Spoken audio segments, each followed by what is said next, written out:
ಆತ್ಮಖ್ಯಾತಿ ಟೀಕೆಯ ಮಧ್ಯದೊಳಗೂಡಿಸಿ ಬಂದಿರುವಂಥ ಅಮೃತಮಯ ಕಲಶ ಕಾವ್ಯಗಳ ಮೇಲೆ ರಾಜಮಲ್ಜಿ ಪಾಂಡೆಯವರು ಬರೆದಿರುವ ಬಾಲಬೋಧಿನಿ ಟೀಕೆ ಸ್ವಾಧ್ಯಾಯ ನಡೆಯುತ್ತಾ ಇದೆ. ನಿರ್ಜರಾಧಿಕಾರದ 18ನೇ ಕಲಶ ಇದೆ.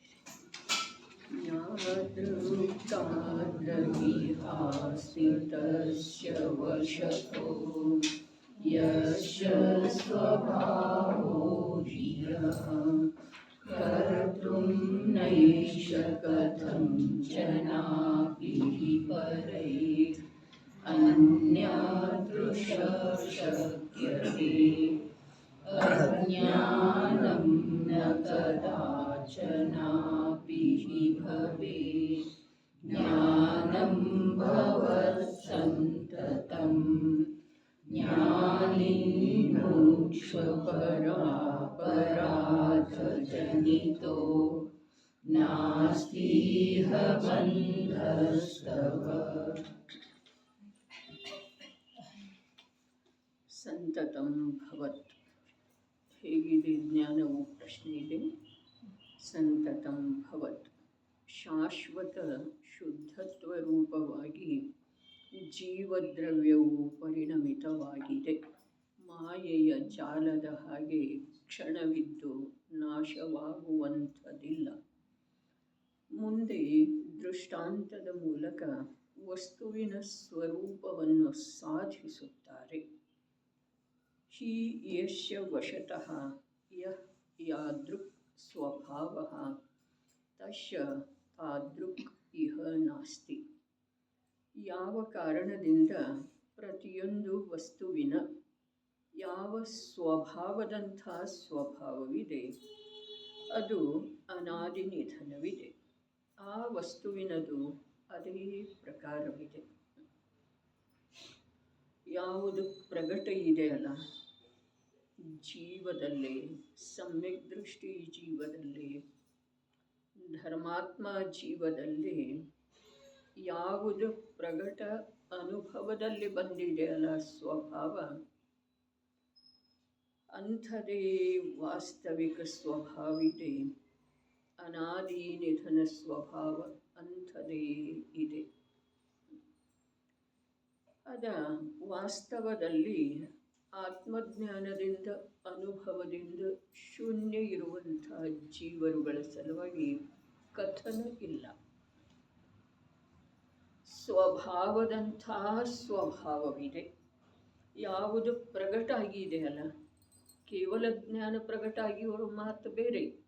ಆದರೆ ಸಮ್ಯಕ್ ದೃಷ್ಟಿ ಜೀವನಿಗೆ ಯಾವ ಅಂತಃ ಪುರುಷಾರ್ಥದ ಮೂಲಕ ಪರ್ಯಾಯದೊಳಗೆ ವ್ಯಕ್ತ ರೂಪದಿಂದ ಅನುಭವದಲ್ಲಿ ಬಂದಿದೆಯಲ್ಲ, ಅಂಥದ್ದೇ ಅನಾದಿ ನಿಧನ ಸ್ವಭಾವ ಇದೆ ಅನ್ನೋದ ಆ ಜೀವಕ್ಕೆ ವಿಶ್ವಾಸ. ಅರೇ, ನನ್ನ ಸ್ವಭಾವ ಇಂಥದ್ದನೇ ಇದೆ ಅಂಥೇಳಿ ಯಾವಾಗ ಹೇಳ್ತಾನೋ ಆ ಜೀವ, ಅಥವಾ ಯಾವಾಗ ತಿಳಿತಾನೋ, ಯಾವಾಗ ಆ ಸ್ವಭಾವದ ಪ್ರತ್ಯಕ್ಷ ಅನುಭೂತಿ ಆಗ್ತಿದೆಯೋ ಆವಾಗಲೇ. ಒಂದು ಮಾತು ಹೀಗಿದೆ, ಅಭವ್ಯ ಜೀವದ್ದ ಅಭವ್ಯ ಸಮಭವ್ಯ ಜೀವರುಗಳದ್ದ ಎಂದೂ ಆ ಸ್ವಭಾವ ಪ್ರಕಟನ ಆಗುವುದಿಲ್ಲ. ಅಂದ ಮೇಲೆ ಆ ಜೀವಗಳಿಗೆ ನನ್ನ ಸ್ವಭಾವ ಇಂಥದ್ದಿದೆ ಅಂಥೇಳಿ ನಿಜವಾಗಿ ಎಂದೂ ತಿಳಿದು ಬರುವುದಿಲ್ಲ. ಆಗಮದ ಅಭ್ಯಾಸದ ಮೂಲಕ, ಅದೇ 11-9 ಪೂರ್ವದ ಸಂಪೂರ್ಣ ಅಭ್ಯಾಸ ಮಾಡಿದ್ರೂ ಅದರಲ್ಲೆಲ್ಲ ಆತ್ಮತತ್ವದ ವಿವೇಚನೆ ಇದ್ರೂ ಕೂಡ ಎಲ್ಲಿಯವರೆಗೆ ಸಕ್ಕರೆಯ ಸಿಹಿಯನ್ನು, ಕಲ್ಲು ಸಕ್ಕರೆಯ ಸಿಹಿ ಅಥವಾ ಮಧುರತೆಯನ್ನು ಯಾರೇ ಎಷ್ಟೇ ಹೇಳಿದ್ರೂ, ಎಷ್ಟೇ ಕಾಲದವರೆಗೆ ಅದರ ಸತ್ಯ ಸ್ವರೂಪದ ಅಭ್ಯಾಸ ಅವನೇ ಮಾಡಿದರನು ಕೂಡ ಎಲ್ಲಿಯವರೆಗೆ ಅದರದ ಆಸ್ವಾದನೆ ಪಡೆಯುವುದಿಲ್ಲ ಅಲ್ಲಿಯವರೆಗೆ ಅದಕ್ಕೆ ಸಂಬಂಧಿಸಿದ ಯಾವ ಜ್ಞಾನ ಇದೆಯಲ್ಲ ಅದೆಲ್ಲವೂ ಅಸತ್ಯ ಇದೆ. ಕಲ್ಲು ಸಕ್ಕರೆಯ ಸ್ವಭಾವ ಇಂಥದ್ದಿದೆ ಅಂಥೇಳಿ ಆ ವ್ಯಕ್ತಿ ಅದಕ್ಕೆ ಸಂಬಂಧಿಸಿದ ಅನೇಕ ಪಾಠಗಳನ್ನು ಓದಿದ್ರೂ ಕೂಡ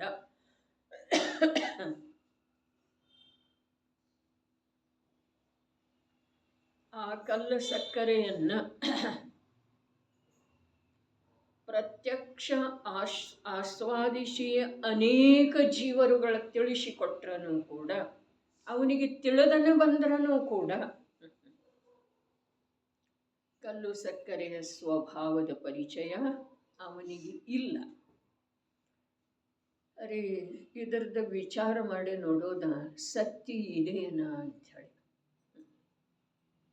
ಅದೇ ಪ್ರಕಾರ ಆತ್ಮಸ್ವರೂಪದ ಕಥನವನ್ನು ಅನೇಕ ಬಾರಿ ಸರ್ವಜ್ಞ ಪ್ರಭು ಅಥವಾ ಭೀತರಾಗಿ ಸಂತ ಜ್ಞಾನಿ ಮಹಾತ್ಮರುಗಳಿಂದ ಕೇಳಿದರನು ಮತ್ತು ಅವರ ಲೇಖನಗಳನ್ನು ಗ್ರಂಥಗಳನ್ನು ಬೇಕಾದಷ್ಟು ಬಾರಿ ಓದಿದರನು ಕೂಡ ಎಲ್ಲಿಯವರೆಗೆ ವ್ಯಕ್ತ ರೂಪದಿಂದ ಆ ಸ್ವಭಾವದ ಅನುಭವವನ್ನು ಆಗುವುದಿಲ್ಲ. ಅರೆ ಆ ಸ್ವಭಾವದ ಅನುಭವ ಆಗುವುದಿಲ್ಲ. ನೋಡ್ರಿ, ಸ್ವಭಾವದಂಥ ಸ್ವಭಾವವಿದೆ ಅಂಥೇಳಿ ಹೇಳಿದರು. ಯಾವ ಸ್ವಭಾವದಂಥದ್ದ? ತ್ರಿಕಾಲಿ ಸ್ವಭಾವದಂಥದ್ದು ಈ ಸ್ವಭಾವ ಇದೆಯೋ ಅಥವಾ ಈ ಸ್ವಭಾವದಂಥದ್ದು ಆ ತ್ರಿಕಾಲಿ ಅನಾದಿನಿಧನ ಸ್ವಭಾವ ಇದೆಯೋ? ಯಾವ ವ್ಯಕ್ತಿ ಆ ಕಲ್ಲ ಸಕ್ಕರೆಯ ಹರಳನ್ನು ಬಾಯೊಳಗೆ ಇಟ್ಕೊಂಡ ನಂತರ ಅವ ಹೇಳ್ತಾನೆ, ಇಂಥದ್ದನ್ನೇ ಇದೆ ಕಲ್ಸಕ್ಕರೆ. ಲೋಕದೊಳಗೆ ಯಾವಾಗಲೂ ಕಲ್ಸಕ್ಕರೆ ಇಂಥದ್ದನ್ನೇ ಇದೆ. ಎಂಥದ್ದ? ಈ ಕಲ್ಸಕ್ಕರೆ ಅಂಥದ್ದು ಅಥವಾ ಈ ಸ್ವಾದ ಬರ್ತಾ ಇದೆ ಅಂಥದ್ದು. ಅದ್ಭುತ ಮಾತು ಇದೆ. ನಿಜ ವಸ್ತುವಿನ ಪರಿಚಯ ಅನುಭವದೊಳಗೆ ಬಂದ ನಂತರನ ಆಗಮದ ವಚನ, ಸರ್ವಜ್ಞರ ವಾಣಿ ಮತ್ತು ಮೂಲ ವಸ್ತುವಿನ ಸ್ವಭಾವ ಅವನಿಗೆ ತಿಳಿದು ಬರ್ತದೆ.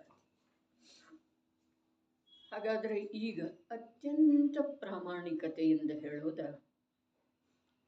ನಮಗ ಆತ್ಮತತ್ವದ ಅಭ್ಯಾಸ ಅನೇಕ ದಶಕಗಳಿಂದ ಆಗಮದ ಮೂಲಕ ಆಗ್ತಾ ಇದ್ರೂ ಕೂಡ ಆತ್ಮತತ್ವದ ಸ್ವಭಾವದ ಪರಿಚಯ ಆಗಿದೆ ಅಂದರೆ ಯಾಕೆಲ್ಲ? ಎಲ್ಲಿಯವರೆಗೆ ಅನುಭವದೊಳಗೆ ಪ್ರತ್ಯಕ್ಷ ಬರುವುದಿಲ್ಲವೋ, ಪ್ರತ್ಯಕ್ಷ ರೀ, ಅನುಭೂತಿ ಪ್ರತ್ಯಕ್ಷ, ಅನುಭವ ಗೋಚರ. ಅವು ವಚನ ಗೋಚರ ಇಲ್ಲ ಅಂಥೇಳಿ ಹೇಳಿದರು. ಅನುಭವ ಗೋಚರ ಮತ್ತು ಅನುಭವ ಪ್ರತ್ಯಕ್ಷದಿಂದ ತಿಳಿದು ಬರುವಂಥ ವಸ್ತು ಇದ್ದಾನೆ. ಹಾಗಾದರೆ ಸ್ವಭಾವದಂಥ ಸ್ವಭಾವವಿದೆ ಅಂಥೇಳಿ ಹೇಳಿದರಲ್ಲ, ಈ ವರ್ತಮಾನದಲ್ಲಿ ಏನು ಅನುಭವದೊಳಗೆ ಬಂತಲ್ಲ, ಇಂಥದ್ದು ನನ್ನ ಸ್ವಭಾವ ಇದೆ. ನನ್ನ ಸ್ವಭಾವ ಇಂಥದ್ದು ಇದೆ ಅಂಥೇಳಿ ಅನಂತ ಕೇವಲಿಗಳ ತೀರ್ಥಂಕರರ ಹೇಳಿದ್ದಾರೆ. ಅರೆ ಅವರು ಹೇಳಿದ್ದ ಸತ್ಯ ಇದೆ. ಯಾವಾಗ? ಅನುಭವದೊಳಗೆ ಬಂದ. ಧರ್ಮದ ಆರಂಭ ಆತ್ಮತತ್ವದ ಅನುಭೂತಿಯ ಜೊತೆಗೇನೆ ಆಗ್ತಿದೆ. ನಿಜ ವಸ್ತುವಿನ ಪರಿಚಯ ಅನುಭವದ ಮೂಲಕನ ಆಗ್ತಿದೆ. ಅನಾದಿ ಮಿಥ್ಯಾದೃಷ್ಟಿ ಜೀವನಿಗೆ ಸುಖದ ಪ್ರಾಪ್ತಿ, ಮೋಕ್ಷದ ಮಾರ್ಗ ಅನುಭವದಿಂದನ ಆಗ್ತಿದೆ. ಅದರ ಸಲುವಾಗಿ ಎಲ್ಲ ಪ್ರಕಾರದ ಉದ್ಯಮದಿಂದ ಒಂದು ಅನುಭವದ ಸಲುವಾಗಿನ ಪ್ರಯತ್ನ ಮಾಡೋದ ಅವಶ್ಯಕತೆ. ಭಾಷೆ ಯಾವುದರೊಳಗನೂ ಆಸಕ್ತಿ ಅಥವಾ ರುಚಿ ಇತ್ತು ಅಂತಂದ್ರೆ ಆ ಅಂತಃ ತತ್ವದ ಪ್ರಗಟ ಅನುಭೂತಿಯ ಸಲುವಾಗಿ ನಡೆಯಬೇಕಾದಂಥ ಉದ್ಯಮದೊಳಗೆ ವ್ಯತ್ಯಯ ಬರ್ತಿದೆ. ನಮಗೆ ಆಗಬೇಕು ಹಾಗೆ ಮಾಡೋದು. ಲೋಕದ ಜೊತೆಗಿದ್ದುಕೊಂಡು ಲೋಕದ ಕಾರ್ಯಗಳನ್ನು ಮಾಡ್ತಾ ಮಾಡ್ತಾ ಪ್ರಭಾವನ ಮಾಡ್ತಾ ಮಾಡ್ತಾ ಆಮೇಲೆ ಮಾಡಿದ್ರೆ ಆಯಿತು, ಅಥವಾ ಅದರ ಜೊತೆಗೆ ಆಗ್ತಿದೆ ಅಂಥೇಳಿ ತಿಳಿದ್ರೆ ಅದು ಆಗುವುದಿಲ್ಲ. ಹೀಗೆ ಅನಂತ ಭವ ಆಗಿದವ್ರೆ. ಗಂಭೀರತೆಯಿಂದ ಈ ಕಾರ್ಯದ ಸಲುವಾಗಿ ಎಲ್ಲ ಅನುಕೂಲತೆಗಳನ್ನು ಬಳಸಿಕೊಂಡ ಉದ್ಯಮಶೀಲ ಆಗೋದ ನಿಜವಾಗಿ ದುರ್ಲಭ ಮನುಷ್ಯ ಭವದೊಳಗ ಮಾಡಬೇಕಾದಂಥ ಏಕೈಕ ಕಾರ್ಯ ಇದೆ. ಓದುವುದ ಜಿನೇಂದ್ರ ಪ್ರಭುವಿನ ದರ್ಶನ, ನಿರ್ವಾಣ ಕ್ಷೇತ್ರಗಳ ವಂದನೆ, ಇದು ಎಲ್ಲವೂ ಕೇವಲ ಮಾಧ್ಯಮ ಇದೆ, ಕಾರ್ಯ ಅದು ಒಂದನ್ನೇ ಮಾಡುವುದಿದೆ. ಸ್ವಭಾವದ ಪರಿಚಯ ಇಲ್ಲದೆ ಇರುವ ಒಂದೇ ಒಂದು ಕಾರಣದಿಂದ 4 ಗತಿ, ಅನಂತ ಪರಾಧೀನತೆ, ನಿರಂತರ ಬಂಧ ರೂಪದ ದಶ ಇದೆ. ಬರೇ ಒಂದೇ ಕಾರಣ, ಏನ? ಸ್ವಭಾವದ ಪರಿಚಯ ಇಲ್ಲ. ಹಾಗಾದ್ರೆ ಅದು ಆಗೋದಿದೆಯನ್ನು ಮಾಡಿಕೊಳ್ಳೋದಿದೆ. ಸ್ವಭಾವದ ಪರಿಚಯ ಇಲ್ಲದೇ ಇರುವ ಕಾರಣದಿಂದ ಅನಂತ ಅನಂತ ದುಃಖ, ಚತುರ್ಗತಿಗಳಲ್ಲಿ ಪರಿಭ್ರಮಣ, ನಿತಾಂತ ಪರವಶತೆ ನಡೆದದ್ದು ಇದೆ. ಸ್ವಭಾವದ ಪರಿಚಯ ಇಲ್ಲದೇ ಇರುವ ಕಾರಣದಿಂದ. ಆಗ ಇಷ್ಟಂತೂ ಸತ್ಯ ಇದಲ್ಲ. ಹಾಗಾದರೆ ಸ್ವಭಾವದ ಪರಿಚಯ ಆಗ್ತಿದೆ ಅನ್ನು ಮಾಡಿಕೊಳ್ಳೋದಿದೆ.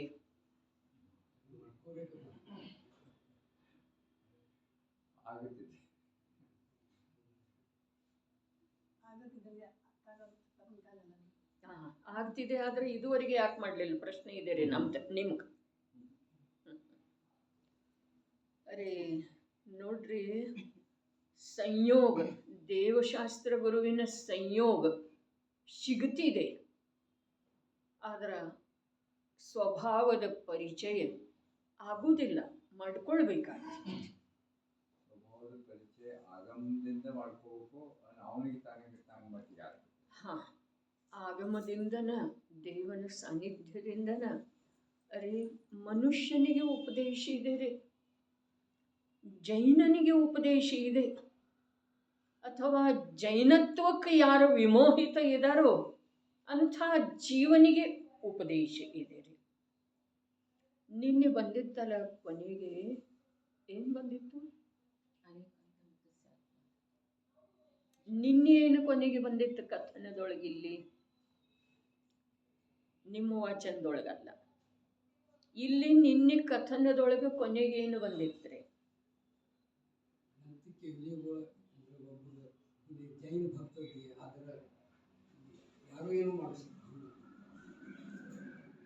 ದಿಗ್ವ್ರತದ ಚರ್ಚೆ ಏನು ಮಾಡಿದ್ದಾರೆ? ಅದು ಮನುಷ್ಯನ ಸಲುವಾಗಿ ಮಾಡಿದ್ದಾರೆ. ಯಾಕೆ ಅಂತಂದ್ರೆ ಮನುಷ್ಯನ ಮಹಾವ್ರತ ಅಂಗೀಕಾರ ಮಾಡಲಿಕ್ಕೆ ಯೋಗ್ಯದನ್ರಿ. ಹಾಗಾದ್ರೆ ತಿರಿಯಂಚ ಪಶು ಏನಿದೆ ಅಲ್ಲ, ಪಂಚಮಗುಣ ಸ್ಥಾನಾವರ್ತಿ ಅಣುವ್ರತ ಅಂಗೀಕಾರ ಮಾಡಿರುವಂಥದ್ದು. ಅದಕ್ಕೆ 4 ಗುಣವ್ರತ 3 ಶಿಕ್ಷಾವ್ರತ ಇರ್ತಾವೇನಿಲ್ಲ? ಇರ್ತವೆ ಅನ್ನೋದು ಹೇಳಿತಾರೆ.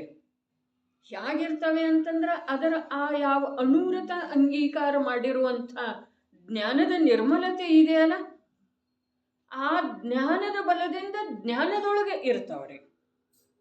ಅಣುವ್ರತ ಕೂಡ ಒಳಗ ಅಂತರಂಗದೊಳಗನ ಇರ್ತಾವ.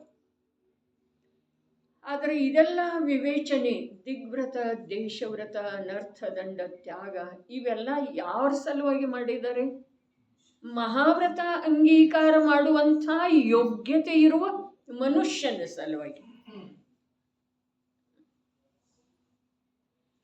ಹಾಗಾದ್ರೆ ಈ ಎಲ್ಲ ಕಥನ ಏನಿದೆ, ಈ ಕಥನದ ಶ್ರವಣ ಅಥವಾ ಅಭ್ಯಾಸ ಮಾಡಿದ್ರೆ ನಾವು ಮಹಾವ್ರತ ಯೋಗ್ಯ, ಅಂತರಂಗದ ನಿರ್ಮಲತೆ ಅವನಲ್ಲೇ ಬರ್ತಿದೆ ಅಂದ್ರೆ ಆಯ್ತೇನಿಲ್ರಿ? ಇಲ್ಲಿ ಮತ್ತ ತಲೆ ಕೆಳಗಾಯ್ತ್ರಿ. ಏನ ಇವೆಲ್ಲವುಗಳ ಶ್ರವಣ ಅಥವಾ ಅಭ್ಯಾಸ ಮಾಡುವುದರಿಂದನ ಅವನ ಅಂತರಂಗದೊಳಗ ಮಹಾವ್ರತ ಯೋಗ್ಯ ಪರಿಣಾಮದ ನಿರ್ಮಲತೆ ಆಗತಿದೆಯನ? ಕಥನ ಹೀಗೆ ಇದೆ ರೀ. ಅದರ ಕಾರ್ಯ ಅವ ತಾನಾಗೇನ ತನ್ನಲ್ಲೇ, ತನ್ನ ಪುರುಷಾರ್ಥದಿಂದ, ತನ್ನ ಅನುಭೂತಿಯ ಬಲದಿಂದ ಆ ಸ್ಥಿರತೆಯ ಉದ್ಯಮ ಮಾಡ್ತಾ ಇರ್ತಾನೆ.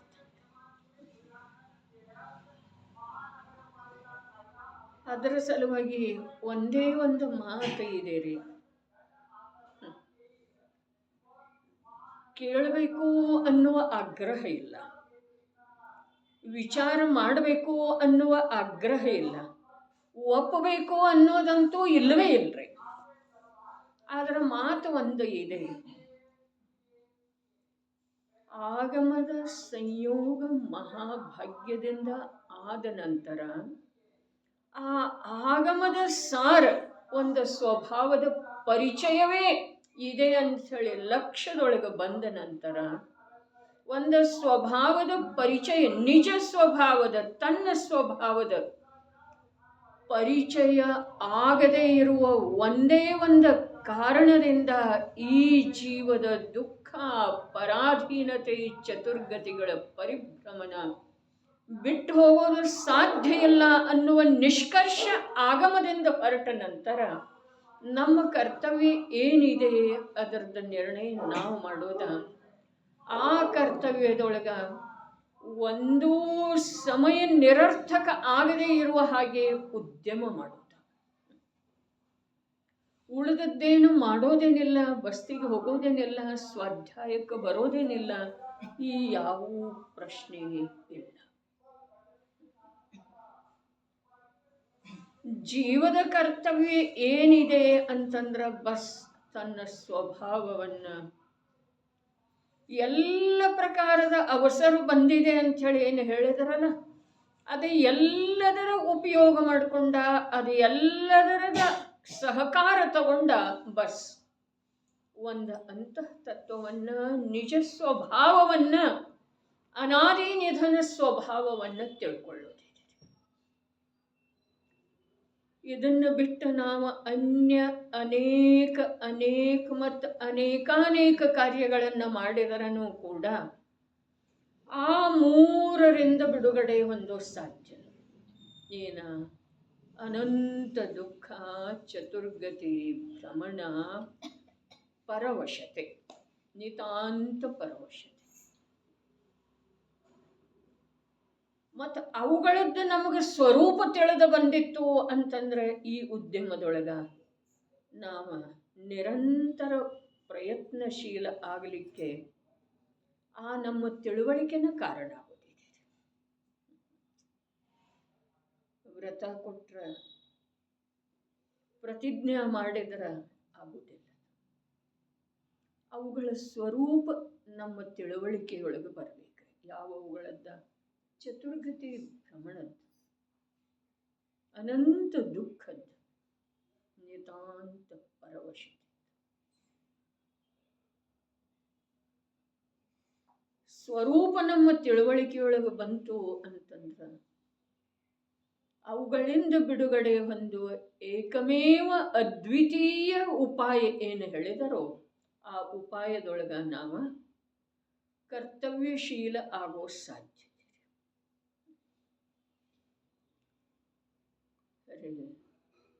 ಅತ್ಯಂತ ಗಂಭೀರತೆ ಬೇಕ್ರಿ.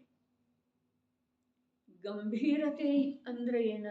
ಅರೆ, ಅದು ಮರೆತು ಹೋಗೋದಿಲ್ಲ. ಆ ಕಾರ್ಯದ ಕುರಿತು ಮರೆವು ಉಂಟಾಗುವುದಿಲ್ಲ.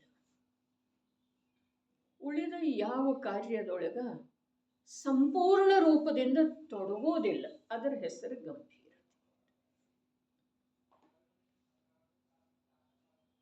ನಮ್ಮ ರತ್ನಾಕರ ವರ್ಣಿ ಹೇಳಿದಲ್ಲ, ಗಂಭೀರ ಕೆಟ್ಟರೆ ಏನುಂಟು ರಾಜನಿಗೂ ರಾಜಯೋಗಿಗೂ. ತನ್ನ ಕರ್ತವ್ಯವನ್ನ ಮರೆತ ಅವ ಚಂಚಲ ಆದ ಅಂತಂದ್ರ ಅವ ರಾಜನೂ ಅಲ್ಲ, ರಾಜಯೋಗಿನೂ ಅಲ್ಲ. ಬೇಕಾದಷ್ಟು ಪರದ ಜೊತೆಗೆ ಏಕಮೇಕ ಆದವರ ಹಾಗೆ ಕಂಡು ಬಂದ್ರೂ ಕೂಡ ದೊರೆ ಸಂಪೂರ್ಣ ರೂಪದಿಂದ ಪರದ ಜೊತೆಗೆ, ಯಾವ ಮಿತ್ರರ ಜೊತೆಗೆ, ಮಿತ್ರ ದೊರೆಯ ಜೊತೆಗೆ, ಅಥವಾ ಯಾವ ಇಂದ್ರಿಯದ ವಿಷಯದ ಜೊತೆಗೆ ಏಕ ಆಗಿ ಹೋಗುವುದಿಲ್ಲ. ಅದೇ ಪ್ರಕಾರ ಆತ್ಮ ಸಾಧಕ ಸಾಧು ಕೂಡ ವ್ರತ ಮಾಡ್ತಾ ಇರ್ತಾನೆ, ಗ್ರಂಥ ರಚನೆ ಮಾಡ್ತಾ ಇರ್ತಾನೆ, ಭೂಮಿಕೆಗೆ ಅನುಸಾರವಾಗಿ ಕೆಳಗಿನ ಭೂಮಿಕೆಯೊಳಗಿದ್ರೆ ಯುದ್ಧ ಮಾಡ್ತಾ ಇರ್ತಾನೆ, ಭೋಗಿಸ್ತಾ ಇರ್ತಾನೆ. ಅರೇ, ತೀರ್ಥಂಕರರಂಥ ಜೀವ ಕೂಡ ದೇವ ಅಪ್ಸರೆಯ ನೃತ್ಯ ನೋಡ್ತಾ ಇರ್ತಾನೆ. ನೀಲಾಂಜನೇಯ ನೃತ್ಯ ಯುಗದ ಆದಿಯಲ್ಲಿ ಪ್ರಥಮ ತೀರ್ಥೇಶ ನೋಡ್ತಿದ್ದ. ಅದು ಒಂದೇ ದಿವಸ ನೋಡ್ತಿದ್ದೇನೆ, ದಿನ ನಡೀತಿತ್ರಿ. ಅದು ಒಂದೇ ದಿವಸ ನೋಡ್ಕೊಂತ ಕೂತಿದ್ದ ಇಲ್ಲ. ಆ ಪಂಚೇಂದ್ರಿಯ ವಿಷಯಾವಳಿಗಳದ್ದ ನಿರಂತರ ದಿನವೂ ಅವನಿಗೆ ಸಂಯೋಗ ಇತ್ತರಿ. ಆದ್ರ ಸಂಪೂರ್ಣ ರೂಪದಿಂದ ಅದರೊಳಗೆ ಏಕಾಗ್ರತೆ ಇರೋದನೇ ಇಲ್ಲ. ಗಂಭೀರ ಕೆಟ್ಟರೆ ಏನುಂಟು? ಏನೈತೆ ಅವನ ಹತ್ರ? ಗಂಭೀರತೆಯೇ ಅರ್ಥಾತ್ ಆ ಧ್ಯೇಯವನ್ನ ಮರೆಯದಿರುವಿಕೆಯೇ ಧ್ಯೇಯ ಪ್ರಾಪ್ತಿಯ ಸಲುವಾಗಿ ಅತ್ಯಂತ ಅತ್ಯಂತ ಅವಶ್ಯಕ ಇದೆ. ನಮ್ಮ ಜೀವನದೊಳಗ ಆಗಿರೋದಾದ ಒಂದೇ ರೀ. ನಮಗ ಯಾವಾಗ ಭಯಂಕರವಾದಂಥ ದುಃಖ ಬಂದು ಬೀಳ್ತಿದೆಯೋ, ವಿಪತ್ತುಗಳು ಬರ್ತವೆಯೋ, ಆವಾಗ ತತ್ವದ ಯಾವುದೋ ಒಂದು ಮಾತ ಸ್ವಲ್ಪ ಅವಶ್ಯಕ ಅನ್ನಿಸ್ತಿದೆ. ಆ ದುಃಖ ಸ್ವಲ್ಪ ಸರಿ ಹೋಯ್ತು ಅಂತಂದ್ರೆ, ಸರಿದು ಹೋಯ್ತು ಅಂತಂದ್ರೆ ಮತ್ತೆ ಪುನಃ ಅದು ಮರೆತು ಹೋಗ್ತಿದ್ದೀರಿ. ಯಾವುದ? ಈ ಭವಚಕ್ರದಿಂದ ಬಿಡುಗಡೆ ಹೊಂದಬೇಕು, ದೇಹ ಪರಂಪರೆಯಿಂದ ಬಿಡುಗಡೆ ಹೊಂದಬೇಕು ಅನ್ನುವ ಆಗಮ ವಾಕ್ಯದ ಪ್ರತಿಕೂಲ ಪ್ರಸಂಗದೊಳಗೆ, ಅತ್ಯಂತ ರೋಗದ ಪ್ರಸಂಗದೊಳಗೆ, ಪ್ರಿಯಜನರ ವಿಯೋಗದ ಪ್ರಸಂಗದೊಳಗೆ ಏನು ಆಗಿರ್ತಿದೆ ಈ ಭಾವ, ಶಾಸ್ತ್ರದ ಅಭ್ಯಾಸದ ಬಲದಿಂದ ಈ ಭಾವ ನಿಶ್ಚಿತವಾಗಿ ಬರ್ತಿದ್ದೀರಿ. ಏನ? ಈ ಶರೀರ ಪರಂಪರೆಯಿಂದ ಬಿಡುಗಡೆ ಹೊಂದುವುದನ್ನೇ ಜ್ಞಾನಿ ಗುರುಗಳ ದುಃಖ ಮುಕ್ತಿಯ ಸಲುವಾಗಿ ಉಪಾಯ ಹೇಳಿದ್ದಾರೆ. ಈ ಶರೀರ ಪರಂಪರೆಗೆ ಕಾರಣೀಭೂತವಿರುವಂಥ ಶರೀರದ ಜೊತೆಗಿನ ಅಭೇದ ಬುದ್ಧಿ ಏನಿದೆ, ಇದುವೇ ಈ ಎಲ್ಲ ವಿಯೋಗ ಅಥವಾ ಇಂಥ ಭಯಾನಕ ರೋಗವನ್ನ ಅನುಭವಿಸಲೇಬೇಕಾದದ್ದ ಅನಿವಾರ್ಯತೆಗೆ ಕಾರಣ ಅದು ಒಂದೇ ಇದೆ. ಏನ? ದೇಹದ ಜೊತೆಗೆ ಅಭೇದ ಬುದ್ಧಿ ಏನು ವರ್ತಿಸ್ತಾ ಇದೆ ಅಲ್ಲ, ಅದು ಒಂದೇ. ಅಪಾರ ಧನದ ಹಾನಿಯಾದ ನಂತರ, ಶರೀರದೊಳಗ ಅತ್ಯಂತ ವೇದನೆಯನ್ನುಂಟು ಮಾಡುವಂಥ ರೋಗ ತಲೆದೋರಿದ ನಂತರ, ಅತ್ಯಂತ ಪ್ರಿಯ ವ್ಯಕ್ತಿಯ ವಿಯೋಗ ಆಗಿ ಹೋದ ನಂತರ, ಯಾವ ಜೀವ ತತ್ವಗಳದ್ದ ಅಭ್ಯಾಸ ಮಾಡಿದನೋ, ಶ್ರವಣ ಮಾಡಿದನೋ, ಆ ಜೀವನಿಗೆ ಈ ಮಾತು ಲಕ್ಷ್ಯದೊಳಗೆ ಬಂದೇ ಬರ್ತಿದೆ, ಬರಬೇಕ್ರಿ. ಯಾವ ಮಾತ? ನನಗೆ ಈ ಪ್ರಾಪ್ತ ಕ್ಷಣಿಕ ಇರುವಂಥ, ಮರ್ಯಾದಿತ ಇರುವಂಥ, ಭಿನ್ನ ಜಾತಿಯದಿರುವಂಥ ಈ ದೇಹದ ಜೊತೆಗೆ ಏನು ಅಭೇದ ಬುದ್ಧಿ ಇದೆಯಲ್ಲ, ಆ ಅಭೇದ ಬುದ್ಧಿಯ ಕಾರಣದಿಂದನ ನನಗೆ ಈ ಪ್ರಸಂಗದಲ್ಲಿ ಇಷ್ಟೊಂದು ವ್ಯಥೆ ಆಗ್ತಾ ಇದೆ. ಇದು ಆ ಸಮಯದೊಳಗೆ ಲಕ್ಷ್ಯಕ್ಕೆ ಬಂತು ಅಂತಂದ್ರೆ ಕಾಲ ಕಳೆದ ಹಾಗೆ ಅದು ಮತ್ತೆ ಮರೆತು ಹೋಯಿತು ಅಂತಂದ್ರೆ ಆ ಜೀವನಿಗೆ ಆಗಮದ ಅಭ್ಯಾಸದ್ದನ್ನು ಏನು ಪ್ರಯೋಜನ ಇಲ್ಲ. ಮತ್ತು ಸಂಸಾರದ ದುಃಖದಿಂದ ಶಾಶ್ವತವಾಗಿ ಬಿಡುಗಡೆ ಹೊಂದುವ ಸಲುವಾಗಿ ನೈಸರ್ಗಿಕವಾಗಿ ದೊರೆತಿರುವ ಸಂಕೇತ ಏನಿತ್ತಲ್ಲ ಅದರದ್ದು ಏನು ಲಾಭ? ಸಂಕೇತ ಇದೆ ರೀ, ಅದ ನಿಸರ್ಗಕೃತ ಸಂಕೇತ ಇದೆ. ಏನು ಅವೇನು 3 ಘಟನೆ ಹೇಳ್ತಾರೆ. ಅಪಾರ ಧನಹಾನಿ, ಅಸಹನೀಯವಾದಂಥ ವೇದನೆಯನ್ನುಂಟು ಮಾಡುವ ರೋಗ, ಅಥವಾ ಅತ್ಯಂತ ಪ್ರಿಯ ಜನರ ವಿಯೋಗ. ಈ ಸಮಯದೊಳಗ ಸ್ವಲ್ಪ ತತ್ವದ ಅಭ್ಯಾಸ ಶ್ರವಣ ಇತ್ತು ಅಂತಂದ್ರೆ ಈ ಜೀವನಿಗೆ ಆ ಮೂಲ ಮಾತು ಲಕ್ಷ್ಯದೊಳಗೆ ಬರಬೇಕು.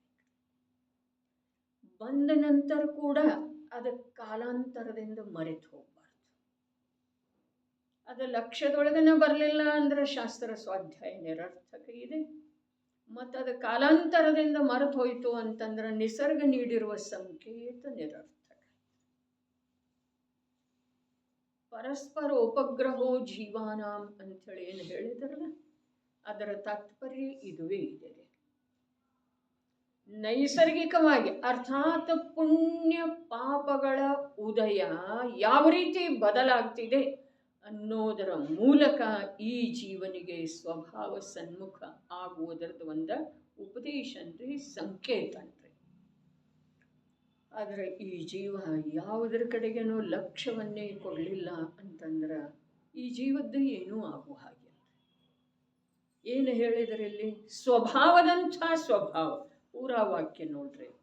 ಯಾವ ಕಾರಣದಿಂದ ಪ್ರತಿಯೊಂದು ವಸ್ತುವಿನ ಯಾವ ಸ್ವಭಾವದಂಥ ಸ್ವಭಾವವಿದೆ, ಅದು ಅನಾದಿ ನಿಧನವಿದೆ.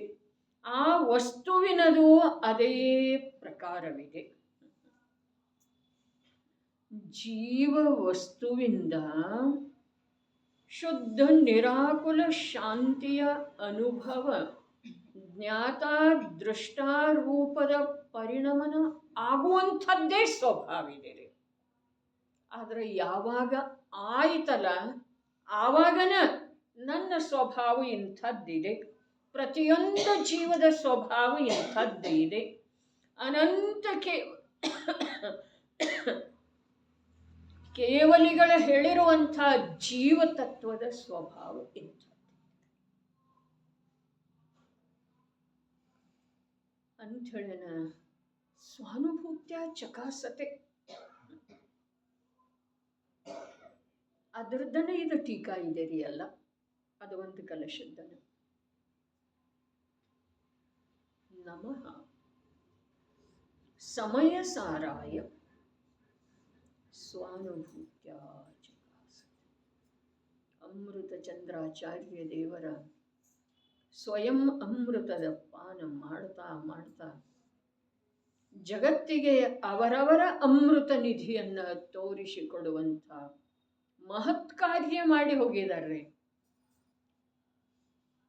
ನಮೋ ಜಿನಾಯ ಅನ್ಲಿಲ್ಲ, ನಮೋ ವೃಷಭಾಯ ಅನ್ಲಿಲ್ಲ, ನಮಃ ವರ್ಧಮಾನಾಯ ಅನ್ಲಿಲ್ಲ, ನಮಃ ಸಮಯ ಸಾರ. ಹೇಗಿದೆ ಅದ? ವೃಷಭರ ಮಾತು ಹೇಳಬೇಕಾದ್ರೆ, ವರ್ಧಮಾನರ ಮಾತು ಹೇಳಬೇಕಾದ್ರೆ 4 ಘಾತಿ ಕರ್ಮಗಳಿಂದ ದೂರ ಇದ್ದಾರೆ, 4 ಘಾತಿ ಕರ್ಮಗಳನ್ನು ನಾಶ ಮಾಡಿದ್ದಾರೆ ಅಂಥೇಳಿ ಹೇಳಬೇಕಾಗಿತ್ತು. ಆದರೆ ಇಲ್ಲಿ ಸಮಯ ಸಾರ ಎಂಥದ್ದಿದೆ? ಸ್ವಾನುಭೂತ್ಯ ಚಕಾಸತೆ. ಯಾರು ಬೇಕಾಗಿದ್ದಾರೆ? ಆದಿದೇವನು ಬೇಕಾಗಿಲ್ಲ, ಮಹಾವೀರನು ಬೇಕಾಗಿಲ್ಲ. ನಮಃ ಸಮಯ ಸಾರಾಯ ಬೇಕಾಗಿಲ್ಲ ಅಂತಂದ್ರೆ ಅವ್ರದ್ದು ಉಪಕಾರ ಇದೇನಿಲ್ರಿ, ಉಪಕಾರಿ ಭಾವ ಇದೇನಿಲ್ರಿ, ಅವಶ್ಯವಾಗಿದೆ ರೀ. ಆದ್ರೆ ಆ ಉಪಕಾರವನ್ನು ಒಂದು ಅಂಶದಿಂದರೆ ತೀರಿಸುವ ವಿಧಾನ ಇದುವೇ ಇದೆ ರೀ. ನೀನ ಸ್ವಾನುಭೂತ್ಯ ಚಕಾಸ. ಅದ್ಭುತ ಮಾತು ಇದೆ ನೋಡ್ರಿ. ನಾವೀಗ ಪ್ರಥಮ ಭೂಮಿಕೆಯೊಳಗಿಲ್ಲ, ಮಹಾವೀರ ಅಥವಾ ವೃಷಭದೇವ ಸೀಮಂಧರ ಅಂಥೇಳಿ ಕೂಡುವಂಥ ಪ್ರಥಮ ಭೂಮಿಕೆಯೊಳಗೆಲ್ಲ ನಿಸ್ಸಂದೇಹವಾಗಿ ನಾವು ಎರಡನೇ ಭೂಮಿಕೆಗೆ ಬಂದಿದ್ದೇವೆ. ಅವರು ಹೇಳಿರುವಂಥ ಶುದ್ಧಾತ್ಮನನ್ನು ನಂಬುವ, ವಿಶ್ವಾಸ ಮಾಡುವ, ಅವನ ಸನ್ಮುಖ ಉದ್ಯಮ ಮಾಡುವ ಎರಡನೇ ಭೂಮಿಕೆಗೆ ನಾವು ನಿಶ್ಚಿತವಾಗಿ ಬಂದಿದ್ದೇವೆ. ಹಾಗಾದ್ರೆ ಅಲ್ಲಿಗೆ ಪಂಚಪ್ರಭುಗಳದ್ದಾಗಲಿ 24 ತೀರ್ಥಂಕರದ್ದಾಗಲಿ ಗೌರವ ಆದರ ಆಗ್ತಿದೆಯೋ ಅಥವಾ ಇಲ್ಲ? ನಿಜವಾಗಿ ಅಲ್ಲಿ ಗೌರವ ಆಗ್ತಿದೆ. ಎರಡನೇ ಭೂಮಿಕೆಯೊಳಗೆ ಸ್ವಭಾವ ಸನ್ಮುಖ ಅರೆ ನನಗೆ ಸ್ವಭಾವದ ಪರಿಚಯ ಮಾಡಿಕೊಳ್ಳದ ವಿನಃ ಈ ಭವದೊಳಗೆ ನಾನೇನೂ ಮಾಡಲಿಲ್ಲ, ನನ್ನ ಈ ಭವ ನಿರರ್ಥಕ, ಅರೆ ನನ್ನ ಈ ಭವದ ಸಾರ್ಥಕತೆ ನನ್ನ ಸ್ವಭಾವದ ಪರಿಚಯ ಮತ್ತು ನನ್ನ ಸ್ವಭಾವದೊಳಗೆ ನಾನು ಸ್ಥಿರವಾಗಿ ನಿಲ್ಲೋದು. ಇಷ್ಟೇ ಇದೆ ಈ ಭವದ ಕಾರ್ಯ, ಇನ್ನೊಂದು ಯಾವುದೂ ಇಲ್ಲ. ಯಾಕೆ ಅಂತಂದರೆ ಇನ್ನೊಂದು ಮತ್ತೊಂದು ಏನೆಲ್ಲ ಇದಾವೆಯೋ ಅವೆಲ್ಲ ಈ ಭವ ಪ್ರಾಪ್ತ ಆಗೋಕ್ಕಿಂತ ಮುಂಚೆ ಅನಂತ ಬಾರಿ ಮಾಡಿದ್ದೂನ ಅದಾವ್ರಿ. ಈ ಭವದೊಳಗೆ ನಾವು ಏನಾದರೂ ಹೊಸದು ಮಾಡಬೇಕು ಅಂಥೇಳಿ ಇಚ್ಛೆ ಇತ್ತು ಅಂತಂದ್ರೆ ಅದರ ಸ್ವಭಾವದ ಪರಿಚಯ.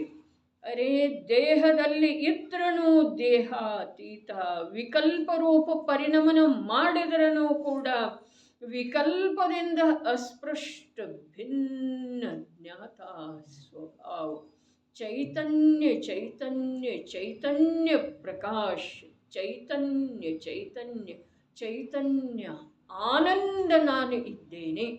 ಈ ಪ್ರಕಾರದ ವಿಕಲ್ಪ, ಈ ವಿಕಲ್ಪಗಳ ಅಳಿದು ಹೋಗಿ ಆ ಪ್ರಕಾರದ ಅನುಭೂತಿ ಆಗುವುದೇ ಈ ಜೀವನದ ಸಾರ್ಥಕತೆ ಇದೆ. ಈ ಜೀವನ ಅರ್ಥಾತ್ ಇಲ್ಲಿಯವರೆಗೆ ಬಂದಿರುವಂಥ ಜೀವನ. ಈ ಜೀವನ ಅರ್ಥಾತ್ ಅರೆ ಹುಟ್ಟಿದಾರಭ್ಯದಿಂದ ನಮ್ಮ ಬುದ್ಧಿಯ ಮೇಲೆ ಸಂಸ್ಕಾರ ಎಷ್ಟಾದದ್ದು ಇದೆ ರೀ, ಎಷ್ಟಾದದ್ದಿದೆ. ಭಕ್ತಾಮರದ ಸಂಸ್ಕಾರ, ನಮಸ್ಕಾರ ಮಂತ್ರದ ಸಂಸ್ಕಾರ, ಅರೆ ನಿರಂಜನ ಸ್ತೋತ್ರದ ಸಂಸ್ಕಾರ, ಪಂಚ ಪರಮಾಗಮಗಳ ಸಂಸ್ಕಾರ, ಭವ್ಯಾಮೃತ ಯೋಗಸಾರ 6 ಗುರಾಣಿಗಳ ಪದ್ಯಗಳ ಸಂಸ್ಕಾರ, ಕೊನೆಗೆ ಈ ಕಲಶಗಳಲ್ಲಿ ಇಷ್ಟೊಂದು ದೀರ್ಘ ಅಭ್ಯಾಸ, ಇಷ್ಟೊಂದು ದೀರ್ಘ ನಮ್ಮ ಉಪಯೋಗದ ಏಕಾಗ್ರತೆಯಿಂದ ಕಲಶಕಾರರ ಅಮೃತ ಚಂದ್ರಾಚಾರ್ಯ ದೇವ ಭಗವಾನ್ ಕುಂದಾಚಾರ್ಯರ ಗಾಥೆಗಳೊಳಗಿಂದ, ಭಗವಾನ್ ಕುಂದಾಚಾರ್ಯರ ಕೇವಲಿ ಶ್ರುತ ಕೇವಲಿಗಳ ಆಂತರ್ಯದೊಳಗಿರುವಂಥ ಪವಿತ್ರತೆಯನ್ನು ಯಾವ ರೀತಿ ಲಿಪಿಬದ್ಧ ಮಾಡಿಕೊಟ್ಟಿದರೋ ಇದೆಲ್ಲವನ್ನು ನೋಡುವಂಥ, ತಿಳಿದುಕೊಳ್ಳುವಂಥ ಇದರ ಸಂಯೋಗದೊಳಗ ನಿಮಿಷಗಳವರೆಗೆ, ಗಂಟೆಯವರೆಗೆ ಉಳಿಯುವಂಥ ಸದ್ಭಾಗ್ಯ ಏನು ದೊರೆತದ್ದು ಇದೆಯಲ್ಲ, ಅದರದ್ದು ಈಗ ನಿಷ್ಕರ್ಷ ಸ್ವರೂಪವಾಗಿ ನನಗೆ ಚೈತನ್ಯ ಚೈತನ್ಯ ಚೈತನ್ಯ ನಿಜ ತತ್ವವನ್ನು ತಿಳ್ಕೊಳ್ಳೋದಿದೆ. ಚೈತನ್ಯಮಯವಿರುವಂಥ ಆನಂದದೊಳಗೆ, ಶಾಂತಿಯೊಳಗೆ ನನಗೆ ಉಳಿಯೋದಿದೆ. ಅನ್ಯ ಯಾವುದೂ ನನ್ನ ಜೀವನದ ಗುರಿ ಅಲ್ಲ,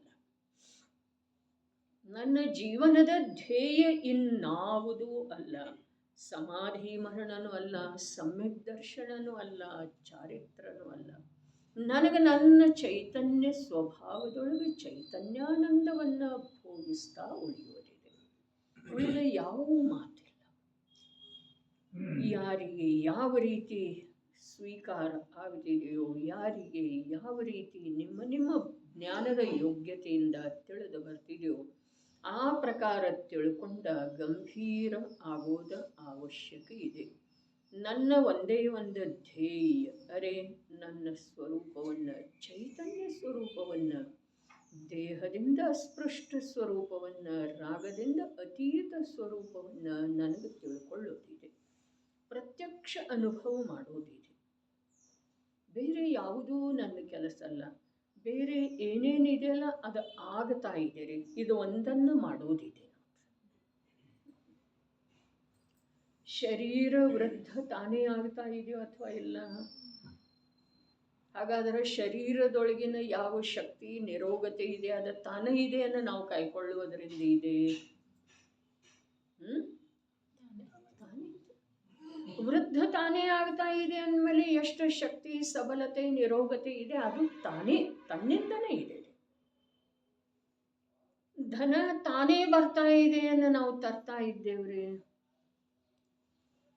ಜೀವಕ್ಕೆ ಸ್ವೀಕಾರ ಆಗೋದ ಮಹಾನ್ ಕಠಿಣ ಇದೆ. ಅಡುಗೆ ತಾನೇ ಆಗ್ತಾ ಇದೆ ಅನ್ನು ನಾವು ಮಾಡ್ತಾ ಇದ್ದೇವ್ರಿ. ಅಕ್ಕಿ ತಾನೇ ಬೇಯ್ತಾ ಇದೆಯೋ, ಗೋಧಿ ತಾನೇ ಹಿಟ್ಟಾಗ್ತಾ ಇದೆಯೋ, ಹೇಗೆ ಗಿರಣಿಯೊಳಗೆ ನೀವು ಮಾಡ್ತಾ ಇದ್ದೀರಿ ಅನ್ನೋ ತಾನೇ ಆಗ್ತಾ ಇದೆ. ಅಕ್ಕಿಯನ್ನು ಬೇಯಿಸ್ತಾ ಇದ್ದೀರಿ, ಬೇಯಿಸ್ತಾ ಇದ್ದಾನೆ ಜೀವ. ಹೇಗೆ ಬೇಯಿಸ್ತಾನೆ ಹೇಳ್ರಿ ನೋಡೋಣ. ಯಾವುದರಿಂದ ಬೇಯಿಸ್ತಾನ? ಅವೇನು ಅಗ್ನಿ ಅದನ್ರಿ, ಏನು ನೀರದನ್ರಿ? ಯಾವುದರಿಂದ ಬೇಯಿಸ್ತಾನ ಅಕ್ಕಿಯನ್ನು? ಜೀವ.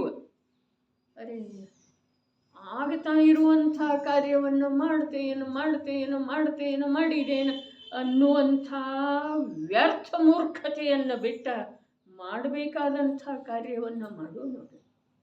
ಏನು ಮಾಡೋದಿದೆ? ನಾನು ದೇಹದೊಳಗಿದ್ರೂ ದೇಹದಿಂದ ಅತ್ಯಂತ ಅಸ್ಪೃಷ್ಟ ಚೈತನ್ಯ ಸ್ವಭಾವಿ ಅರೂಪಿ ಅನಂತ ಗುಣಗಳ ಅಭೇದ ಪಿಂಡ, ನಿತಾಂತ ಸುಖ. ಅರೆ, ಇವೆಲ್ಲ ವಿಕಲ್ಪರೇ. ಆದರೆ ಈ ವಿಕಲ್ಪಗಳದ್ದ ನಿರಂತರ ವಿಕಲ್ಪ ರೂಪದಿಂದ ವಸ್ತು ಸ್ವರೂಪದ ಚಿಂತನ ಅಥವಾ ಗ್ರಹಣ ಇತ್ತು ಅಂತಂದ್ರೆ ವಿಕಲ್ಪ ಬಿಟ್ಟು ಹೋಗಿ ವಸ್ತುವಿನ ಗ್ರಹಣ ಆಗಬಹುದು ಅನ್ನೋದು ಒಂದು ಅಂದಾಜು ಇದೆ. ಮತ್ತು ಅಭ್ಯಾಸದಿಂದನೇ ಆಗೋದಿದೆ. ಅಭ್ಯಾಸ ಅರ್ಥಾತ್ ಆಗಮದ ಅಭ್ಯಾಸ ಅಲ್ಲ, ನಾನು ಹೀಗಿದ್ದೇನೆ ಅನ್ನುವ ಅಭ್ಯಾಸ, ಜ್ಞಾನದ ಮೇಲೆ ರೂಢಿ, ಸಂಸ್ಕಾರ, ಅದರಿಂದ ಆಗಬಹುದಾಗಿದೆ. ಅಭ್ಯಾಸದ ಅಭಾವದೊಳಗ ಯಾವುದೂ ಹೊಸ ಕಾರ್ಯ ಆಗುವುದಿಲ್ಲ. ಏನು ಹೇಳಿದ್ರು? ಯಾವ ಕಾರಣದಿಂದ ಪ್ರತಿಯೊಂದು ವಸ್ತುವಿನ ಯಾವ ಕಾರಣದಿಂದ, ಅದೇ ಕಾರಣ ಯಾವುದು? ಯಾವ ಕಾರಣದಿಂದ ಪ್ರತಿಯೊಂದು ವಸ್ತುವಿನ ಸೂರ್ಯ ಉದಿಸಿ ಬರ್ತಾನಲ್ಲ, ಅದೇ ಕಾರಣದಿಂದ ಸೂರ್ಯನ ಸ್ವಭಾವ ಉದಿಸಿ ಬರೋದನ್ನೇ ಇದೆ ಅನ್ನೋದು ಸಿದ್ಧ ಆಗ್ತಿದೆ. ಸೂರ್ಯ ಉದಿಸಿ ಬರ್ತಾನಲ್ಲ, ಅದೇ ಕಾರಣದಿಂದ ಅವನ ಸ್ವಭಾವ ಉದಿಸಿ ಬರುವುದೇ ಇದೆ ಅನ್ನೋದು ಸಿದ್ಧ ಆಗ್ತಿದೆ. ಸಮ್ಯಕ್ ದರ್ಶನ ಆಗ್ತಿದೆಯಲ್ಲ, ಅದೇ ಕಾರಣದಿಂದ ಆತ್ಮನ ಸ್ವಭಾವ ಪ್ರಕಟ ಪರ್ಯಾಯದೊಳಗ ಅನುಭವದಲ್ಲಿ ಬರುವಂಥದ್ದನೇ ಇದೆ ಅನ್ನೋದು ಗೊತ್ತು. ಆಬಾಲ ಗೋಪಾಲ ಎಲ್ಲರಿಗೂ ಅಂಥೇಳಿ ಹೇಳಿದ್ರಲ್ಲ, ಯಾವಾಗ ಯಾರಿಗೆ ಅನುಭವ ಆಯ್ತಲ್ಲ, ಓಹೋ ಇದು ನನ್ನ ಆತ್ಮನ ಸ್ವಭಾವ ಇದೆ, ಇದು ನಾನಿದ್ದೇನೆ, ನಾನು ನಿಜವಾಗಿ ಯಾವಾಗಲೂ ಇಂಥವನ ಇದ್ದೇನೆ ಅಂಥೇಳಿ ಯಾವಾಗ ಅವನಿಗೆ ಪ್ರತ್ಯಕ್ಷ ಅನುಭವ ಆಗ್ತಿದೆಯೋ ಆವಾಗ ಅವನು ಹೇಳ್ತಾನೋ, ಎಲ್ರಿಗೂ ನಿರಂತರ ಪ್ರತಿಯೊಬ್ಬರಿಗೆ ಜಾಣ್ಣಾರೋ ಜನಾಯಿಛೇ ಅಂಥೇಳಿ. ಯಾವ ಕಾರಣದಿಂದ ಅರೆ ಪ್ರಕಟ ಆಗ್ತಿದೆ, ಆ ಕಾರಣದಿಂದನೇ ಆ ಸ್ವಭಾವ ಆ ವಸ್ತುವಿಂದ ಅಂಥದ್ದಿದೆ ಅಂಥೇಳಿ ಹೇಳಲಾಗುತ್ತದೆ. ಪ್ರಕಟ ಆಗ್ತಿದೆ, ಪ್ರಕಟ ಇದೆ, ಅದರಿಂದನ ಆ ವಸ್ತುವಿನ ಸ್ವಭಾವ ಅಂಥದ್ದಿದೆ ಅನ್ನೋದು ಸಿದ್ಧ ಆಗ್ತಿದೆ. ಯಾವ ಕಾರಣದಿಂದ ಪ್ರತಿಯೊಂದು ವಸ್ತುವಿನ ಯಾವ ಸ್ವಭಾವದಂಥ ಸ್ವಭಾವವಿದೆ, ಅದು ಅನಾದಿ ನಿಧನವಿದೆ, ಆ ವಸ್ತುವಿನದು ಅದೇ ಪ್ರಕಾರವಿದೆ. ಎರಡು ಮಾತು ಹೇಳಿದಲ್ಲ, ಅಭವ್ಯ ಸಮ ಭವ್ಯರುಗಳದ್ದ ಮತ್ತು ಅಭವ್ಯ ಜೀವದ. ಅರೇ, ಕೇವಲ ಭಗವಂತರು ಹೇಳಿದರ ವಸ್ತುವಿನ ಸ್ವರೂಪ ಅಂಥದ್ದನೇ ಇದೆ, ಆದರೆ ಆ ವಸ್ತುವಿನ ಸ್ವರೂಪ ಆ ಜೀವರುಗಳ ಸ್ವರೂಪ ಅಂಥದ್ದಿದೆ ರೀ. ಎಂಥದ್ದು ಆ ರೂಪದಿಂದ ಅನುಭವದಲ್ಲಿ ಬಾರದೇ ಇರುವಂಥದ್ದು, ಅಂಥದ್ದನೇ ಇರುವುದರಿಂದನೇ ಅವರಿಗೆ ಬರಲೇ ಇಲ್ಲ. ಅಭವ್ಯನಿಗೆ ಆತ್ಮನ ಅನುಭೂತಿ ಯಾಕಾಗೋದಿಲ್ಲ? ಆಗದೇ ಇರುವಂಥದ್ದನ ಸ್ವಭಾವ ಇದೆ. ಅತೀಂದ್ರಿಯ ಆನಂದದ ನಿಧಿನ ಇದೆ ಅವ ಆತ್ಮನೂ ಕೂಡ, ಆದ್ರೆ ಅವನ ಅನುಭೂತಿ ಅವನಿಗೆ ಎಂದೂ ಆಗೋದನೇ ಇಲ್ಲ. ಅಂಥದ್ದು ಆ ವಸ್ತುವಿನ ಸ್ವಭಾವ. ಇಲ್ಲಿ ಈಗ ಇದು 3ನೇದು ಗಂಟೆಯ ಚರ್ಚಾ ಇದೆ ರೀ ಈ ವಾಕ್ಯದ ಮೇಲೆ. 3ನೇದ್ದು ವ್ಯಾಖ್ಯಾನ ಇದೆ, 3ನೇ ಬಾರಿ ಚರ್ಚೆ ಇದೆ, 3ನೇ ಗಂಟೆ ನಡೆದದ್ದು ಇದೆ. ಸಿದ್ಧ ಏನಾಯಿತು? ಪರ್ಯಾಯದೊಳಗೆ ಎಂಥದ್ದು ಇದೆಯಲ್ಲ ಅಂಥದ್ದನ ಅದರದ ಅನಾದಿ ನಿಧನ ಸ್ವಭಾವ ಇದೆ. ಹಾಗಾದರೆ ನಮ್ಮಲ್ಲೇ ಪರ್ಯಾಯದೊಳಗ ಈಗ ಅಶುದ್ಧಿ ಇದೆಯಲ್ಲ, ಹಾಗಾದರೆ ಅದು ಅನಾದಿ ನಿಧನ ಸ್ವಭಾವ ಇದೆಯೇನ?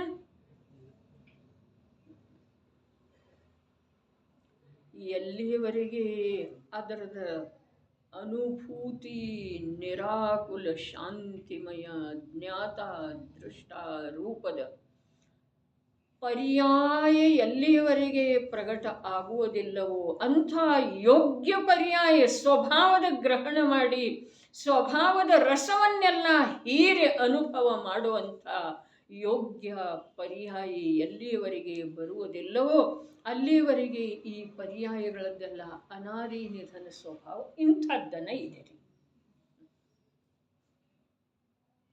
ಆ ಪರ್ಯಾಯದ ಮಹಿಮೆ ಎಷ್ಟ? ಯಾವ ಪರ್ಯಾಯ ಅನಂತ ಅನಂತ ಅನಂತ ಪರ್ಯಾಯಗಳ ಹೊರಟು ಹೋದ್ರೂ ಯಾವೊಂದು ಪರ್ಯಾಯ ಆ ಸ್ವಭಾವದೊಳಗಿರುವಂಥ ತನ್ನದೇ ಇರುವಂಥ ನಿಧಿಯನ್ನು ಅನುಭವಿಸಲಿಲ್ಲ. ಯಾವಾಗ ಅನುಭವಿಸ್ತಿದೆಯೋ ಆಗ ಎಷ್ಟು ಕಾಲದವರೆಗೆ ಅನುಭವಿಸದೇ ಇದ್ರೂ ಕೂಡ ಆ ಪರ್ಯಾಯ ಹೇಳ್ತಿದೆ, ಅರೇ ನನ್ನ ಅನಾದಿ ನಿಧನ ಸ್ವಭಾವ ಇಂಥದ್ದನೇ ಇದೆ. ನನಗಿನ್ನು ಮೋಕ್ಷಕ್ಕೆ ಹೋಗೋದು ಒಂದೇ ಒಂದು ಕರ್ತವ್ಯ ಇಲ್ಲವೇ ಇಲ್ಲ. ಮೋಕ್ಷಕ್ಕೆ ಹೋಗೋದು ಒಂದೇ ಒಂದು ಕರ್ತವ್ಯ. ಅನುಭೂತಿ ಆದ ನಂತರ ಅವನಿಗೆ ಅನ್ನಿಸ್ತಿದೇನ್ರಿ ವಿಕಲ್ಪ ಇರ್ತಿದೇನ? ಇಲ್ಲ. ಯಾಕೆ? ಅನಾದಿ ನಿಧನ. ಇನ್ನಿದರಲ್ಲೇ ಯಾವ ಬದಲಾವಣೆ ಆಗುವಂಥದ್ದು. ಬಹಳ ವಿಶೇಷ ಮಾತಿದೆ ರೀ ಅಮೃತ ಚಂದ್ರಾಚಾರ್ಯ. ಯಾವ ಪ್ರಕಾರ ಶಂಖದ ಸ್ವಭಾವವು ಶ್ವೇತವಿದೆ, ಶ್ವೇತವು ಪ್ರಕಟವಿದೆ. ಶ್ವೇತ ಇದೆ ಅಂಥೇಳಿ ಯಾರು ಹೇಳಿದರು? ಅದುವೇ ಪ್ರಕಟ ರೂಪದಿಂದ ಹೇಳ್ತಾ ಇದೆ, ನನ್ನ ಸ್ವಭಾವ ಶ್ವೇತ ಇದೆ ಅಂತೇಳಿ. ಯಾವುದು? ಶಂಖ. ಶ್ವೇತವು ಪ್ರಕಟವಿದೆ. ಅದೇ ಪ್ರಕಾರ ಸಮ್ಯಕ್ ದೃಷ್ಟಿಯದು ಶುದ್ಧ ಪರಿಣಾಮವಾಗುತ್ತ ಶುದ್ಧವಿದೆ. ಸಮ್ಯಕ್ ದೃಷ್ಟಿಯ ಸ್ವಭಾವ ಹೇಗಿದೆ? ಶುದ್ಧ ಪರಿಣಾಮ ಆಗತಾ ಇರುವುದರಿಂದ ಅದು ಶುದ್ಧ ಇದೆ. ಮಂಥನ ಮಾಡಿದ ನಂತರ ಯಾವ ಸಾರಭೂತವಾದಂಥ ಬೆಣ್ಣೆ ನವನೀತ ಮೇಲೆ ಬರ್ತಿದೆಯಲ್ಲ, ಅದು ಶುದ್ಧ ಮಾಡ್ತಿದೆ. ಈ ಹಾಲಿನೊಳಗ ಇಂಥದ್ದನ್ನ ಸ್ವಭಾವ ಇತ್ತು. ನೀರನ್ನು ಮಂಥನ ಮಾಡೋದ್ರೆ ಬರ್ತಿದೆಯನ್ನು ಬೆಣ್ಣೆ ಇಲ್ಲ. ಯಾಕೆ? ಅದರ ಸ್ವಭಾವನ ಅಂಥದ್ದಿಲ್ಲ. ಮಥಿಸುವುದರಿಂದ ಬೆಣ್ಣೆ ಬಂತೋ, ಕೆನೆಯುಕ್ತ ಮೊಸರನ್ನ ಮಥಿಸುವುದರಿಂದ ಬೆಣ್ಣೆ ಬಂತೋ, ಅಥವಾ ಬೆಣ್ಣೆ ಅದರ ಸ್ವಭಾವನ ಇತ್ತರೆ. ಮಥಿಸುವುದರಿಂದ ಬಂತು ಅಂಥೇಳಿ ನಮಗೇನು ಕಾಣಿಸ್ತಿದೆಯಲ್ಲ, ಅದು ಸಂಯೋಗ ದೃಷ್ಟಿ, ನಿಮಿತ್ತಾಧೀನ ದೃಷ್ಟಿ. ಮಥಿಸುವುದರಿಂದ ಬಂದ್ರ ಕೆನೆ ಬಿಟ್ಟ ಅದು ಯಾವ ಕೆಳಗಿನ ಹಾಲನ್ನು ಹೆಪ್ಪಿಡಲಾಗಿದೆಯಲ್ಲ ಅದನ್ನು ಮಥಿಸುವುದರಿಂದ ಬರ್ತಿದೆ ಏನ್ರಿ? ನೀರನ್ನು ಮಥಿಸುವುದರಿಂದಂತೂ ಬರುವುದೇ ಇಲ್ಲ. ಆದರೆ ಕೆನೆ ಬಿಟ್ಟು ಕೆಳಗಿನ ಹಾಲನ್ನು ಹೆಪ್ಪಿಟ್ಟಿದೆಯಲ್ಲ ಅದನ್ನು ಮಥಿಸಿದರೆ ಬೆಣ್ಣೆ ಬರೇ ಗುರು ಬರ್ತಿದ್ದಾರೆ, ಬೆಣ್ಣೆ ಬರುತ್ತಿಲ್ಲ. ಯಾಕೆ? ಯಾಕೆ? ಅದರ ಸ್ವಭಾವನ ಇಲ್ಲಲ್ಲಿ. ಅಂಥ ಸ್ವಭಾವನ ಅದರೊಳಗಿಲ್ಲ. ಅಂಥ ಸ್ವಭಾವ ಇಲ್ಲದೇ ಇರುವ ಕಾರಣದಿಂದ ಅದು ಪ್ರಕಟ ಆಗುವುದಿಲ್ಲ. ಯಾವುದು ಪ್ರಕಟ ಆಗಿದೆಯಲ್ಲ ಅದು ಅಂಥ ಸ್ವಭಾವ ಅಲ್ಲಿ ಇರುವುದರಿಂದ ಪ್ರಕಟ ಆಗಿದೆ. ಈಗ ಮತ್ತೆ ಪುನಃ ನಾಳೆ ಇದರದ್ದು ವಿಶೇಷ. ಅದರ ಸಲುವಾಗಿ ಚಿಂತನಕ್ಕೊಂದು ವಿಷಯ.